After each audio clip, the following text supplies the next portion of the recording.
Yes. Madam कधीपासून join झालात आपण या फॅमिलीमध्ये? 1 जानेवारी पासून. 1 जानेवारी म्हणजे जानेवारी, फेब्रुवारी, मार्च आणि हा एप्रिल. 3.5 महिने झाले. हो सर. Yes, yes. काय रिझन होतं आपल्याला नेमकं काय कारणास्तव आपण या फॅमिलीमध्ये आला होता? सर मला पिरियड व्यवस्थित येत नव्हती अच्छा. आणि थकवा. थकवा जाणवत होता. अगदी चिडचिड खरं आहे. खूप व्हायची सर. अगदी बरोबर आहे. Yes, yes madam. मॅडम आपल्याला वजनाचा काही इश्यू होता का? आपलं वजन वाढलं होतं किंवा असा काय प्रकार? पिरियड येत नव्हती मग सर वजन वाढलेलंच होतं थोडंफार. अगदी खरं आहे मॅडम. म्हणजे ना स्त्रियांमध्ये खूप असे महिलांचे जे इश्यूज असतात, त्यामध्ये पीसीओडीचे जे प्रॉब्लेम्स असतात. महिलांमध्ये मुळात खूप सारं एक्झर्शन होतं. डिलिव्हरीमध्ये, प्रेग्नन्सीमध्ये महिलांच्या शरीराचं इतकं नुकसान झालेलं असतं.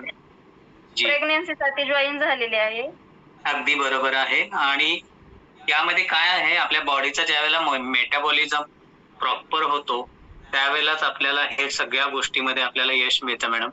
आपण योग्य वेळेला आणि योग्य फॅमिलीमध्ये जॉइन झालेला आहात याबद्दल आपलं एकदा पुन्हा अभिनंदन. कारण बरेच सारे आपण असे रिझल्ट्स आहेत आणि आपल्या फॅमिलीमध्ये जॉइन केल्यानंतर 8-8 वर्ष